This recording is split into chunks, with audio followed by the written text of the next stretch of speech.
Saudara-saudara sekalian, Shalom, salam sejahtera buat kita semua. Beberapa hari yang lalu, tepatnya hari Minggu, saya diberi kesempatan untuk menyampaikan firman Tuhan dalam satu ibadah di salah satu gereja di Bogor. Dan firman Tuhan atau perikop yang dipakai sebagai dasar pemberitaan firman Tuhan pada saat itu yaitu Roma pasal 8 ayat 28, 29, dan 30. Nah, saudara-saudaraku, saya sangat berbahagia pada saat itu. Mengapa? Karena memang perikopnya itu adalah ketiga ayat tersebut, Roma 8, 28, 29, dan 30. Sehingga kesempatan untuk saya dan jemaat bisa memahami secara keseluruhan bagaimana ayat-ayat tersebut, bagaimana pemahaman ayat tersebut berdasarkan atas konteksnya. Nah, mengapa saya katakan demikian? Karena seringkali kita ya atau banyak orang, dan kita bisa lihat itu di mana-mana ya, banyak orang hanya membaca dan memahami Roma 8 ayat 28 tanpa melihat konteksnya ayat tersebut, terutama keterkaitannya dengan ayat 29 dan ayat 30. Nah, saudara, saya ingin membaca ayat-ayat tersebut pada hari ini bagi kita semua, dan kemudian kita akan melihat bagaimana arti ayat-ayat itu dalam kehidupan kita masing-masing. Nah, ayat 28 bunyinya demikian. Roma 8 ayat 28.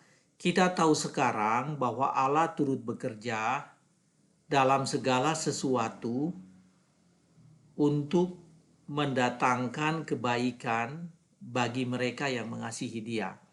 Nah, seringkali kita berhenti di situ, bahkan kita berhenti di kata, di kalimat atau di frasa Allah turut bekerja mendatangkan kebaikan ya dalam segala sesuatu untuk mendatangkan kebaikan. Padahal ada lanjutannya ya, lanjutannya itu yaitu bagi mereka yang mengasihi Dia. Kemudian ayat 29 dan 30 mengatakan demikian. Sebab semua orang yang dipilihnya dari semula, mereka juga ditentukannya dari semula untuk menjadi serupa dengan gambaran anaknya. Supaya ia, anaknya itu, menjadi yang sulung di antara banyak saudara. Dan mereka yang ditentukannya dari semula, mereka juga dipanggilnya.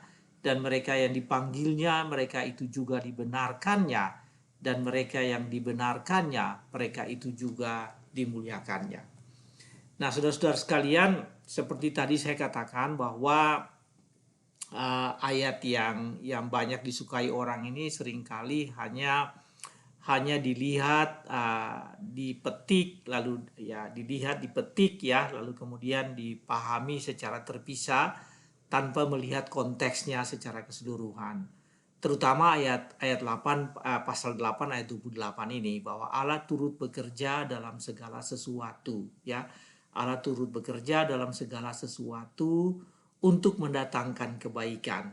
Nah, kita biasanya berhenti di situ ya, tanpa kita melanjutkannya. Nah, pada hari ini saudara-saudara sekalian, saya ingin kita kembali melihat ayat-ayat ini, dan semoga ayat-ayat ini bisa memberikan pemahaman yang komprehensif tentang firman Tuhan ini, dan bagaimana ini menjadi bekal bagi kita dalam kehidupan kita sehari-hari.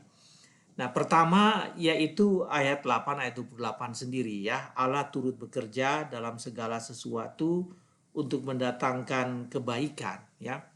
Nah, Allah turut bekerja. Frasa Allah turut bekerja ini mengandung makna bahwa ada peranan kita ya. Allah turut bekerja. Ini mengandung makna ada peranan dari kita. Bahwa kita tidak pasif, tapi kita juga melakukan bagian kita, dan Allah turut bersama-sama dengan kita. Nah, saudara, ini sangat penting ya dalam rangka mendatangkan kebaikan di dalam kehidupan kita, atau mendatangkan sesuatu yang baik, atau dalam rangka kebaikan Allah itu ada pada kehidupan kita, maka kita mempunyai peranan yang aktif. Jadi kita ada di sana, kita melakukan bagian kita, dan Allah turut bekerja. Nah, frasa Allah turut bekerja itu bermakna demikian, ya, bahwa kita tidak tinggal diam, kita punya peranan, kita harus melakukan bagian kita untuk melakukan sesuatu yang baik, untuk mendatangkan sesuatu yang baik itu, dan Allah memberkati itu. Allah turut bekerja supaya apa yang menjadi ya upaya kita itu menjadi berhasil. Saudara sekalian, hal yang kedua ya, hal yang kedua yang terkait dengan Allah bekerja mendatangkan kebaikan ini yaitu pemahaman dan arti dari kata kebaikan itu sendiri. Nah, seringkali kita berpikir bahwa kebaikan itu adalah segala hal yang kita inginkan, segala hal-hal yang baik kita inginkan. Sesungguhnya ini sesuatu pemahaman yang salah.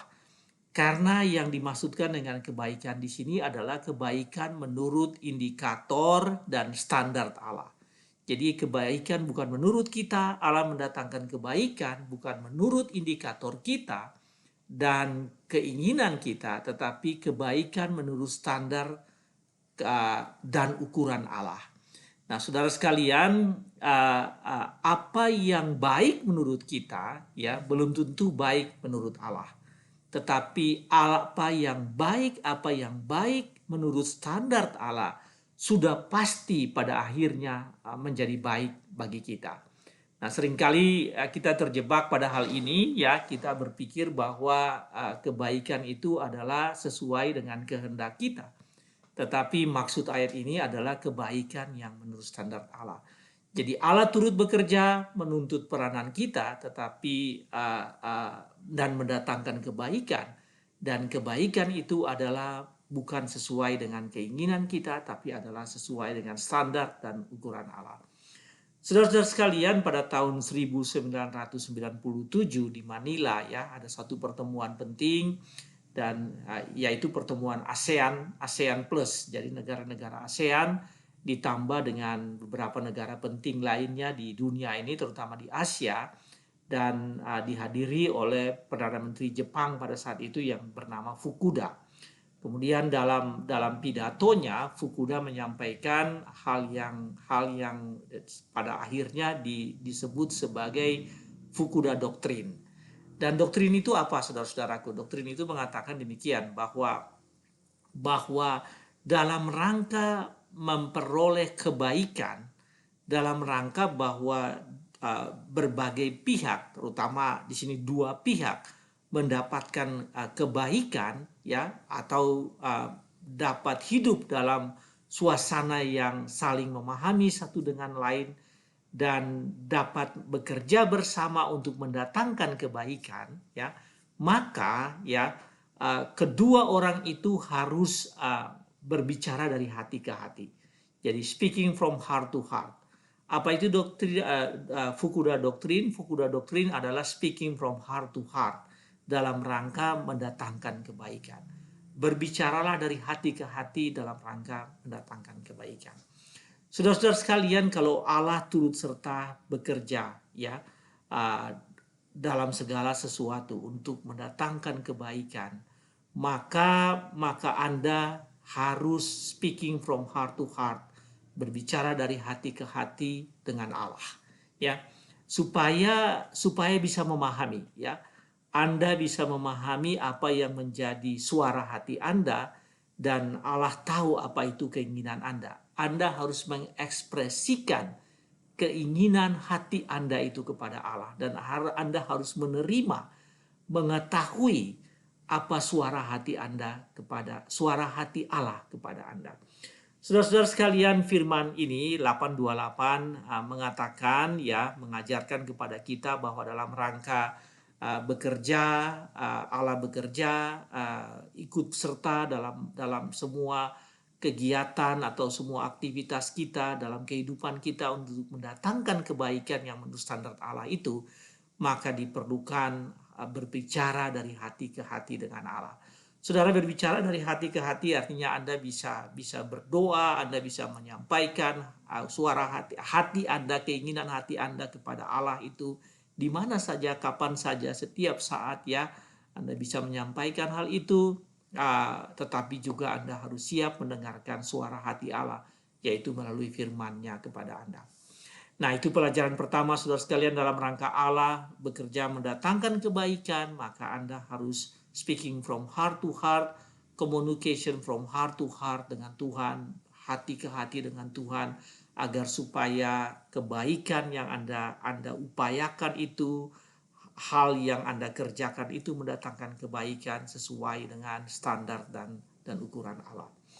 Saudara sekalian, hal yang kedua dari firman ini, saudara, saya baca tadi ya, bahwa Allah mendatangkan kebaikan bagi mereka yang mengasihi Dia. Nah, saudaraku, frasa bagi mereka yang mengasihi Dia ini sangat penting, karena kadang-kadang kita hanya putus di, seperti tadi saya jelaskan, Allah mendatangkan kebaikan tanpa mengikuti dengan kata bagi mereka yang mengasihi Dia. Sebetulnya frasa bagi mereka yang mengasihi Dia ini semacam condition, sebagai semacam kondisi bahwa hanya bagi mereka yang mengasihi Dia Allah mendatangkan kebaikan. Saudara sekalian, Allah mendatangkan kebaikan. Kebaikan Allah itu secara universal bagi seluruh umat manusia. Ya, the goodness of God itu ada yang bersifat universal kepada setiap manusia. Tetapi ada yang spesifik kepada setiap anak-anak Tuhan, yaitu mereka yang mengasihi Dia. Jadi mereka yang mengasihi Dia itu ada hal, ya, ada kebaikan Tuhan yang spesifik. Tuhan mendatangkan hal-hal yang baik yang secara spesifik bagi anak-anak Allah, bagi orang-orang yang mengasihi Dia. Jadi kondisinya mengasihi Dia. Saudara, bagaimana harus mengasihi Dia, bagaimana harus mengasihi Allah? Tuhan Yesus mengajar bahwa mengasihi Allah adalah totalitas kehidupan. Mengasihi Tuhan dengan segenap hatimu, segenap jiwamu, segenap akal budimu. Kemudian di bagian lain Yesus mengatakan bahwa kamu harus mengasihi Allah dengan segenap kekuatanmu. Jadi jiwa raga,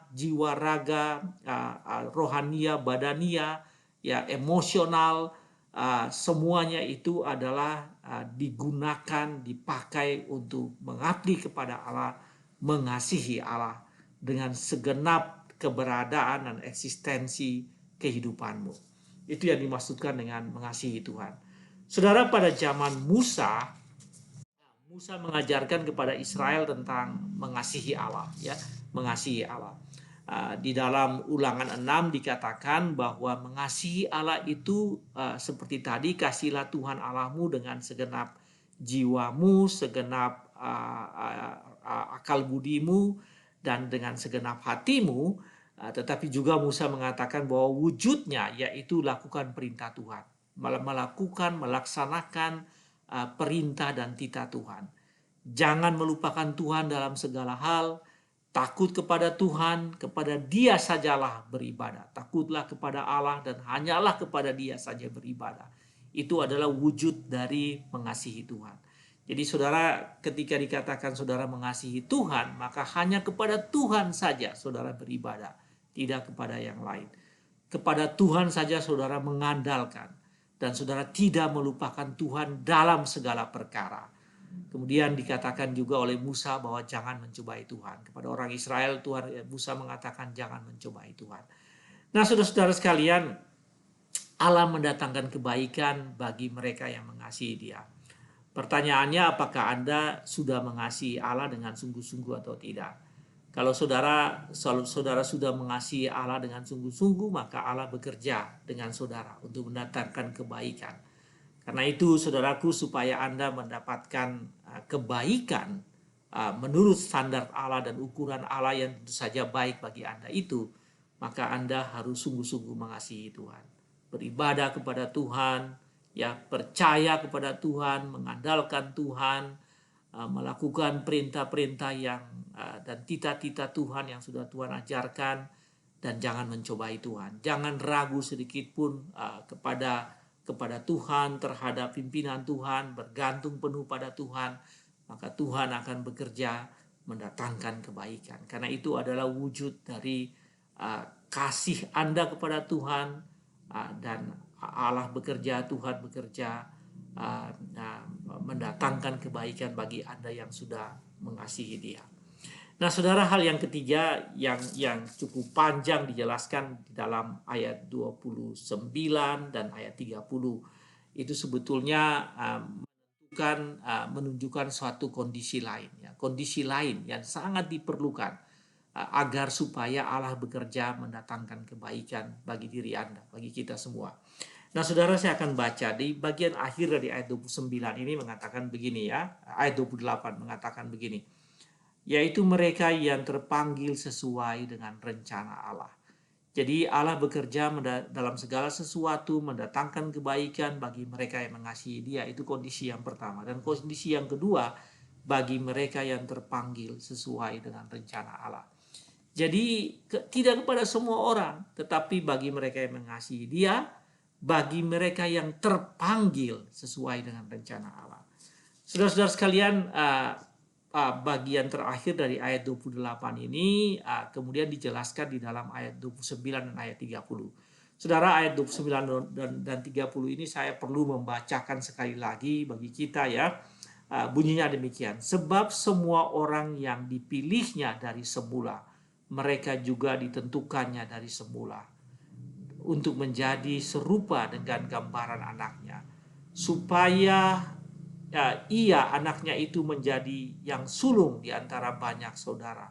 Dan mereka yang ditentukannya dari semula, mereka itu juga dipanggilnya. Dan mereka yang dipanggilnya, mereka itu juga dibenarkannya. Dan mereka yang dibenarkannya, mereka itu juga dimuliakannya. Nah, saudara, pada ayat 29-30 ini yang tadi saya katakan adalah kondisi kedua. Kalau tadi kondisi pertama mengasihi Dia, kondisi kedua itu yaitu mereka yang terpanggil sesuai dengan rencana Allah. Nah, saudaraku, di dalam ayat 29-30 ini ada 3 kali dikatakan bahwa dipilih dari semula dan ditentukan dari semula. Nah, dipilih dari semula dan ditentukan dari semula ini melambangkan apa yang disebut dengan predestination. Jadi prinsip predestination atau ajaran tentang predestinasi itu disebutkan dalam ayat-ayat ini. Mereka yang sudah mengalami ditentukan dari semula dan dipilih dari semula, mereka yang sudah ditentukan oleh Allah jauh sebelumnya, dari semula. Nah, saudara-saudara sekalian, ada 5 kalimat pasif di sini, ya, kata-kata pasif di dalam ayat 29 dan 30 ini. Yang pertama, kata dipilihnya, dipilih oleh Allah. Yang kedua ditentukannya. Ditentukannya itu 2 kali disebutkan, ditentukan oleh Allah. Mereka yang dipanggilnya ini juga 2 kali disebutkan, bahkan disebutkan bahwa dipanggil sebagai keluarga Allah. Jadi dipanggil oleh Allah sebagai keluarga Allah. Dibenarkannya oleh Allah. Jadi dibenarkannya atau dibenarkan oleh Allah. Dan terakhir dimuliakannya atau dimuliakan oleh Allah. Saudara, ini adalah kata-kata yang secara pasif bagi kita sebagai manusia, tetapi aktif dari sisi Allah. Jadi Allah yang memilih, Allah yang menentukan, Allah yang memanggil, Allah yang membenarkan, dan Allah yang memuliakan. Jadi inilah prinsip dari apa yang disebutkan dipilih dari semula. Sesuatu yang disebut dengan prinsip di dalam iman Kristiani yang disebut dengan pilihan Allah sebelum segala sesuatu ini ada. Penentuan Allah sebelum segala sesuatu ini ada, dan itu disebut dengan predestinasi atau ditentukan sejak semula, ya. Predestinasi atau ditentukan Allah sejak semula. Jadi Anda yang mengasihi Allah ditentukan Allah sejak semula. Saudara, ada dua pandangan penting tentang predestinasi ini. Yang pertama adalah Calvinisme. Kalau Calvinisme mengatakan dan ajaran predestinasi ini memang diuraikan lebih jauh oleh Calvin, ya, sehingga disebut dengan Calvinisme, ajaran Calvinisme tentang predestinasi, yaitu bahwa Tuhan menawarkan anugerah yang tidak bisa ditolak manusia, yaitu mereka yang dipilih dan diselamatkan. Jadi seseorang itu, Anda itu menjadi orang Kristen karena tawaran Tuhan yang tidak bisa ditolak. Anda sudah masuk dalam desain dan rancangan Allah yang besar itu, dan Anda tidak bisa menolak itu. Dan Dan Anda menjadi orang-orang yang dipilihnya, ditentukannya, dan Anda menjadi orang-orang yang anak-anaknya, dan Anda menjadi bagian dari kerajaan Allah, keselamatan, kehidupan kekal yang diperoleh oleh Anda. Ya, jadi Tuhan memilih setiap orang percaya. Kemudian ada satu pandangan lain yang disebut dengan Arminianisme yang mengatakan bahwa anugerah Allah adalah sumber keselamatan dan pembebasan dosa. Anugerah Allah yang sumber keselamatan dan pembebasan dosa itu, namun manusia memiliki kehendak untuk menolak, ya. Jadi sedikit berbeda dengan Calvin tadi, bahwa itu tidak bisa ditolak, tetapi Arminianisme mengatakan bahwa manusia mempunyai kehendak bebas untuk memilih, untuk menolak. Memang Allah memilih, Allah menentukan dari semula, tapi manusia memiliki kehendak untuk menolak. Dan karena itu hanya mereka yang mengasihi Allah yang menerima itu. Mereka yang menolak berarti mereka tidak mengasihi Allah. Saudara, kita mengikuti kedua-duanya, ya.